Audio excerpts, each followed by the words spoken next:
कृष्णा कार्तिक मास के 5वें दिन की कथा में आप सभी का स्वागत है।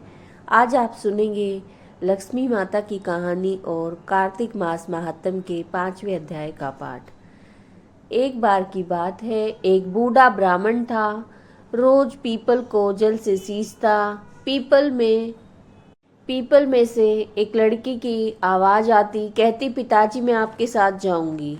सुनते सुनते बूढ़ा दिन भर कमजोर होने लगा।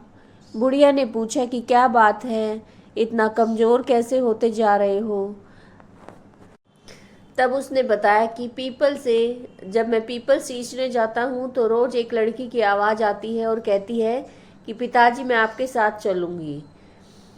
बुढ़िया बोली कि कल से उस लड़की को यहाँ ले आना। 6 लड़कियां पहले से हमारे घर में हैं, 7वीं और सही। अगले दिन जब वो पीपल सींचने के लिए गया तो उस लड़की को अपने साथ घर ले आया। घर ले आने के बाद बूढ़ा आदमी आटा मांगने गया। उसे पहले दिनों की अपेक्षा आज ज्यादा आटा मिला। आज बुढ़िया वो आटा छानने लगी तो लड़की ने कहा, लाओ माँ, मैं छान देती हूँ। जब वो आटा छानने बैठी तो परात भर गई और उसके बाद माँ खाना बनाने जाने लगी तो लड़की बोली कि आज रसोई में मैं जाऊंगी। तो बुढ़िया ने कहा, मैं तेरे हाथ जल जाएंगे। लेकिन वो नहीं मानी और रसोई में जाकर खाना बनाने लग गई। उससे तरह तरह के 3600 व्यंजन बना डाले।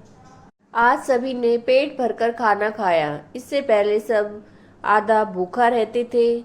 रात हुई तो बुढ़िया का भाई आया और कहने लगा कि दीदी मैं तो खाना खाऊंगा। बुढ़िया परेशान हो गई कि अब खाना कहाँ से लाएगी। लड़की ने पूछा, माँ क्या बात है। उसने कहा कि तेरे मामा आए हैं और खाना खाएंगे, लेकिन रोटी तो सबने खा ली है, अब इसके लिए कहाँ से लाऊंगी।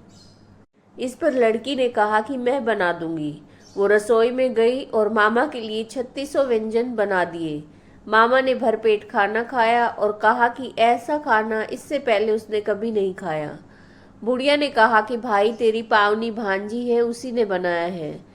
शाम हुई तो लड़की बोली, माँ चौका लगा के चौके का दिया जला देना, कोठे में मैं सोऊंगी। बुढ़िया बोली कि ना बेटी तू डर जाएगी। लेकिन वो बोली, ना मैं नहीं डरूंगी, अंदर कोठे में जाकर मैं ही सोऊंगी। वो कोठे में जाकर सो गई और आधी रात को लड़की उठी और चारों ओर आंख मारी तो धन ही धन हो गया।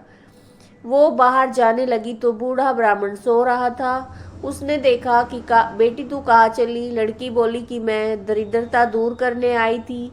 अगर तुम्हें दूर करवानी है तो करवा लो।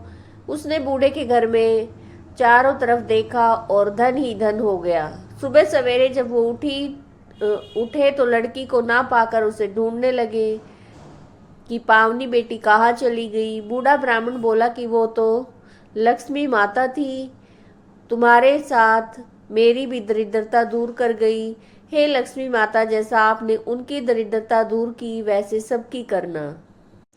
राजा पृथु बोले कि नारद जी, आपने कार्तिक मास में स्नान का फल कहा है, अब अन्य मासों में विधि पूर्वक स्नान करने की विधि, नियम और उद्यापन की विधि भी बतलाइए। देवऋषि नारद ने कहा कि राजन, आप भगवान विष्णु के अंश से उत्पन्न हुए हैं, अतः ये बात आपको ज्ञात है। फिर भी आपको यथोचित विधि विधान बतलाता हूँ। आश्विन माह में शुक्ल पक्ष की एकादशी से कार्तिक के व्रत करने चाहिए। ब्रह्म मुहूर्त में उठकर जल का पात्र लेकर गांव से बाहर पूर्व या उत्तर दिशा में जाना चाहिए। उसके बाद जो मनुष्य मुख शुद्धि नहीं करता उसे किसी मंत्र का फल प्राप्त नहीं होता। अतः दांत और जीभ को पूर्ण रूप से शुद्ध करना चाहिए।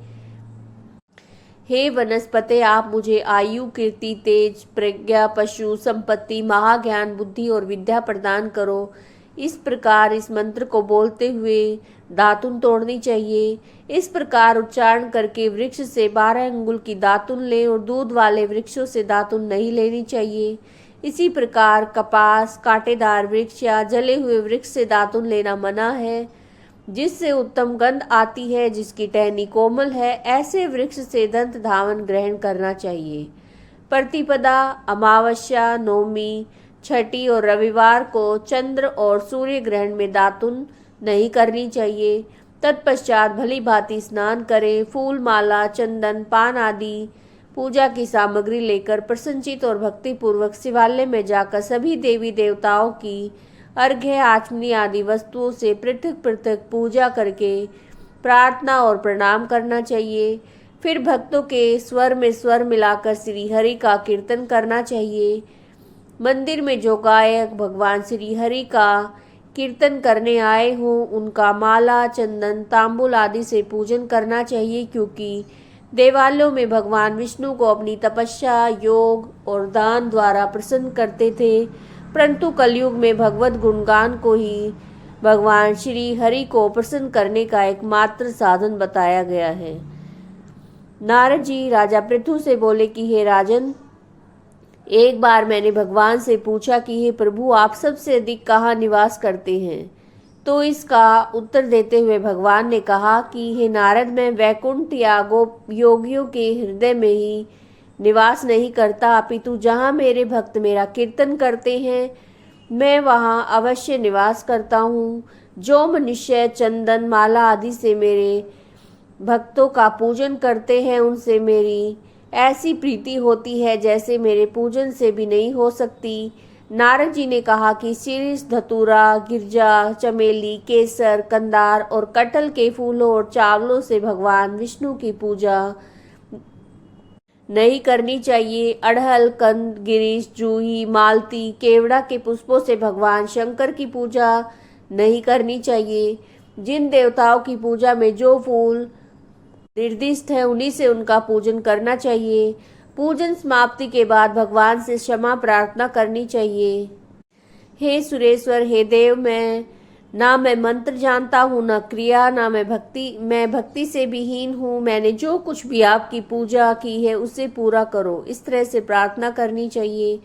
ऐसे प्रार्थना करने के पश्चात साष्टांग प्रणाम करके भगवत कीर्तन करना चाहिए। श्री हरि की कथा सुननी चाहिए, प्रसाद ग्रहण करना चाहिए।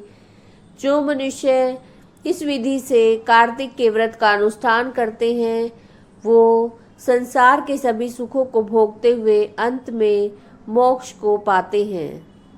ये आप कार्तिक मास की कथा सुन रहे थे। अगर वीडियो अच्छी लगी है तो लाइक कीजिए, शेयर कीजिए और चैनल को सब्सक्राइब कीजिए। जय श्री कृष्ण।